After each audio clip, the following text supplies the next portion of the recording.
What is a night economy? And can it help save a country? Hello and welcome to another KuLAB. I'm Ku. This is our laboratory for learning. Thanks for joining us for another business news breakdown. As always, if you like these kinds of videos, hit the like and subscribe button. We really appreciate it. This is our series where we take a look at actual business from actual business journals. We take a look at vocabulary, business concepts, and we try to look at business and business English that's actually being produced in the business world. So no textbooks, just real life articles, and help you learn what is actually being said in the business world. Today we're going to take a look at an article in Barron's about the night economy in China. So let's go ahead and jump in to our next KuLAB. Okay, let's go ahead and start our article. As always, I like to give attribution to our author or authors. In this case, we're going to be looking at an article by Tanner Brown. Okay, let's look at our headline. China boosts its night economy. Investors should pay attention. So in this case, we're going to be talking about something called the night economy. And China boosts it. So we got that boost, which means to raise up or add to or give some fuel to. All right, night economy we'll talk about in just a minute. Investors should pay attention. So investors, people who invest money, should pay attention. At 1 a.m. on a muggy Friday night in Chengdu, clusters of young people gather under neon lights to eat skewers, sip bubble tea, and live stream their outings. The city recently extended metro hours on weekends. While district officials subsidize vendors who operate well past midnight, it's all part of China's newest consumption push, the night economy. So this first paragraph is a little bit unusual. In business journals, we don't usually have very poetic language. It's normally very straightforward. It's normally about the facts, especially at the beginning. This author has chosen to give us a picture of what it might look like. Let's break this down. It's very interesting. It tells us a time, 1 a.m. Usually not a lot of businesses are open at 1 a.m. So we start off with the time so we understand what we're talking about here. Muggy means hot and humid, usually damp. So he's painting us a picture here. Clusters means a group of people or things. So usually a tight group, many people grouped together. Eat skewers, meat on a stick. So skewers are the long stick you sometimes put meat on and eat it off. Sip bubble tea and live stream their outing. So live stream is the action of going live. Sometimes on YouTube you can go live and there's no editing. So you're doing it as it's happening. So that's called a live stream. So these people are live streaming social media content. District officials subsidize vendors. So subsidize means they give money or they help support. So in this case, vendors are businesses that are going to be open up at night. The government officials will subsidize. They'll give them money to persuade them to open up at night, to help their business thrive while everything is getting started. It's all part of China's newest consumption push. In this case, the word consumption comes from the word consume, which means to consume things, to take it in, many times eat, and sometimes buy things. So this noun is the noun of when you do that sort of thing, getting things, buying things, consuming things. And that's the night economy. So this idea of many vendors, many new businesses open at nighttime so that people can buy things at a time they didn't usually buy them. Why would they be doing something like this? Well, let's take a look. China's leaders are running out of traditional tools to lift growth. Infrastructure spending is burdened by debt. The property market remains sluggish. and households are wary of big ticket purchases. Local governments now encourage citizens to stay out and spend. Chengdu, Guangzhou, and Wuhan have all issued policy packages to boost nighttime activity, ranging from tax breaks for restaurants to dedicated late-night shopping festivals. Okay, so this paragraph tells us why the night economy. The idea that leaders are running out of traditional tools to lift growth. So traditional tools to lift growth are the things governments usually do. Traditional means, you usually do it. These are things you have tried before. So they give some examples. Infrastructure spending. Infrastructure is spending on things like roads, national parks, utilities, electricity, all of these types of things that make a city. You can think of it like the skeleton of a city, the infrastructure. You must drive on a road to get to your job. So that road is the infrastructure. So this spending is burdened by debt. Burden means there's a heaviness to it. You're carrying a lot. You already have a lot on your shoulders, or you're already carrying a lot. But they already have too many of those projects going. It's burdened by debt. So there's too much spending already happening in that area. So they really can't use that option. The property market remains sluggish. Sluggish means to go slow, to grow very slow. Imagine like walking through like mud or like water. You move very slowly. So that's to be sluggish. Households are wary of big ticket purchases. Wary here means a little nervous or a little scared of something. When you're wary of something, you're not quite sure, so you don't take any action. You're a little bit nervous, a little bit scared. They're wary of big ticket purchases. So this is saying that households are a little bit scared to buy big ticket. Big ticket means things that cost a lot. So big ticket purchases are goods that are very expensive. Things like a car, a house, maybe a boat. So these types of things are very expensive. So households are not really willing to buy big products. So the government is thinking maybe they'll buy a lot of smaller price products. So this is where this night economy is coming in. There's not a lot of other opportunities to increase spending.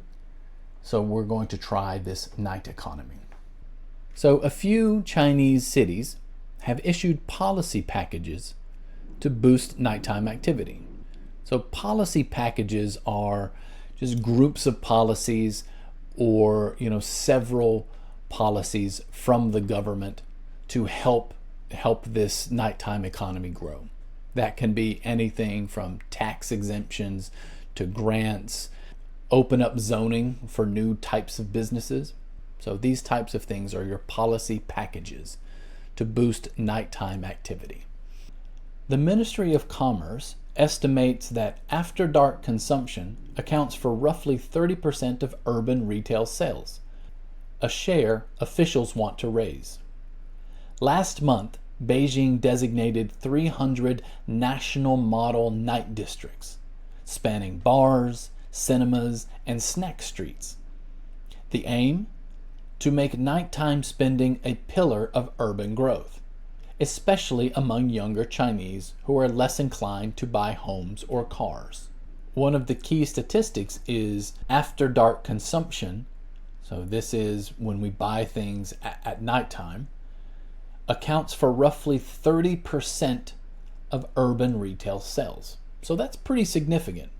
People buy 30% of their goods and services after dark.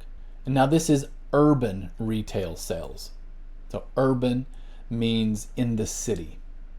So rural, and that's a good English word, rural means in the countryside where there's not a city. But urban retail sales means in the city, in and around the city. Spanning bars, cinemas, and snack streets. So spanning in this case including all of these things.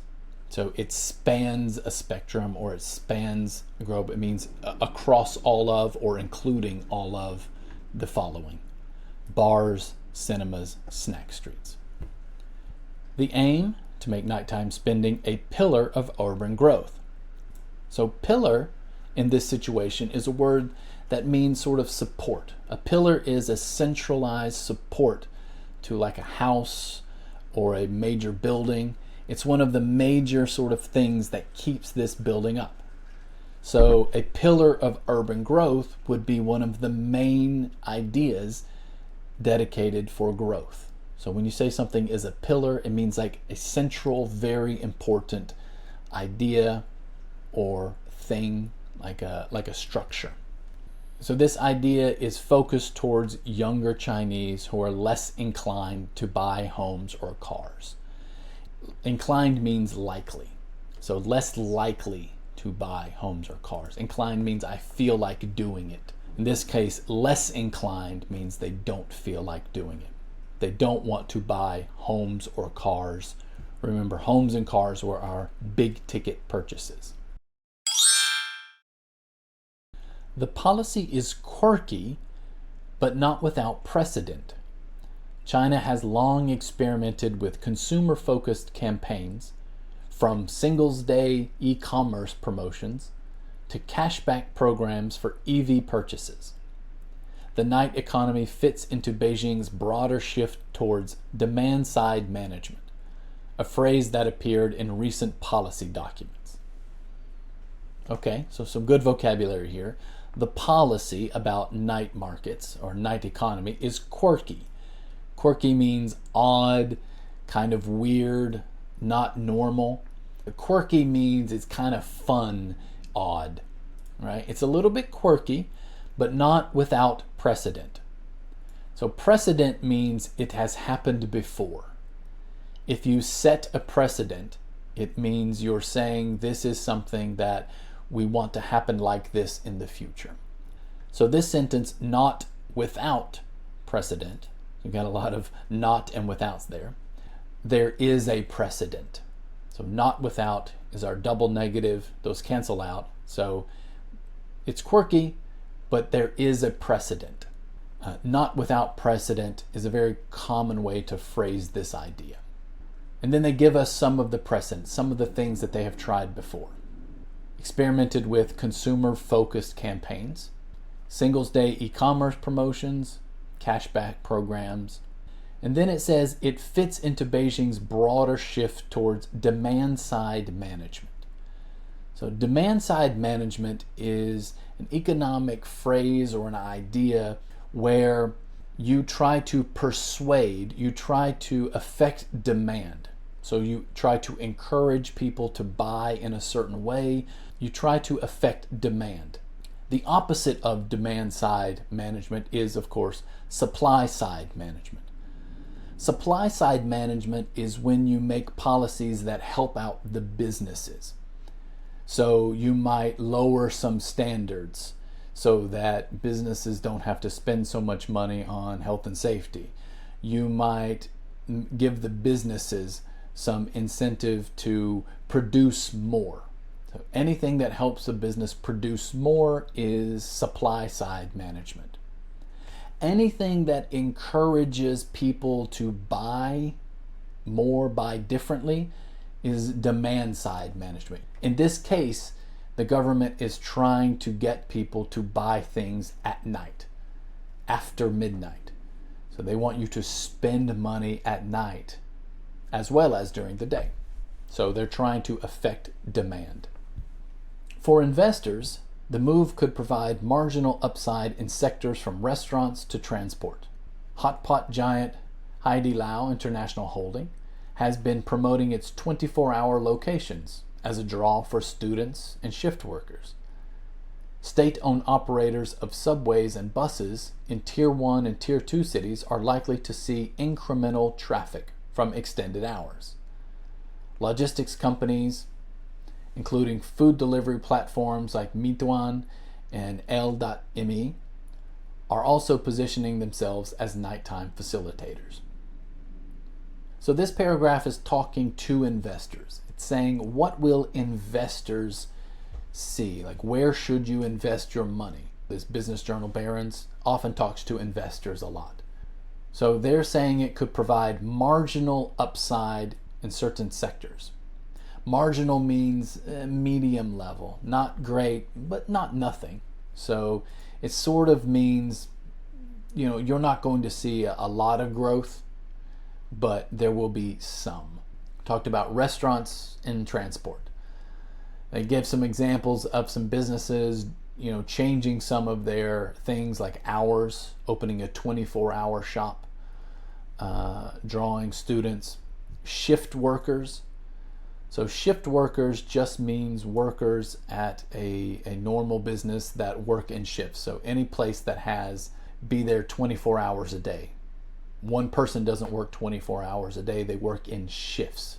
So someone may work early in the morning, some person may come in the afternoon, and then some person may work the late night shift. So this is late at night through the morning. Subways and buses are also going to be affected. They are likely to see incremental traffic from extended hours. Incremental means small, slight growth or small, slight change. So they're going to see a little bit of growth, more people taking the subway, more people taking the train in these bigger cities. So these types of businesses will see some growth. But there are clear constraints. Extending business hours adds labor and energy costs. Many night markets cater primarily to young people on tight budgets who might spend on skewers and beer, but not on durable goods. Some economists worry that subsidies simply shift consumption from daytime to nighttime, rather than creating new demand. Okay, so far we've talked about the positives of this night economy, but some economists want to say, hold on just for a second, there's some constraints. Constraints are things that might hold you back, some cons, some things that are not, so good about it. Like what could be a possibility? What could be a problem with it? So the first thing they mention is, of course, if you're open longer, you need someone to run the store. You have to have the lights turned on. So there are going to be energy and labor costs associated with opening up a business at night. They often say that night markets cater. Cater means, you're promoting it to that person or that group of people. So if you cater primarily to young people, that means you're focused, your marketing, your products are focused on attracting this young people. But young people in tight budgets, so that means they don't have very much money. They might buy food or drink or something like that, but not on durable goods. Durable goods are goods that last a long time, things like clothing or household goods. So they're going to get some quick things. Restaurants might see some business. Bars or pubs might see business, but other stores, it might not be useful for them to open up at night. And then some economists worry that subsidies, remember we talked about subsidize, so subsidies are the things that you're giving them, the extra money, the extra tax breaks, these types of things. They shift consumption from daytime to nighttime rather than creating new demand. So what China is hoping will happen is that people will buy stuff during the day and also buy something at night. So there's new demand, there's new economic activity. Some economists are saying what's going to happen is that people will buy during the day or at night. So you're just shifting some of that buying to the nighttime. People are not going to buy more, they're just going to buy at a different time.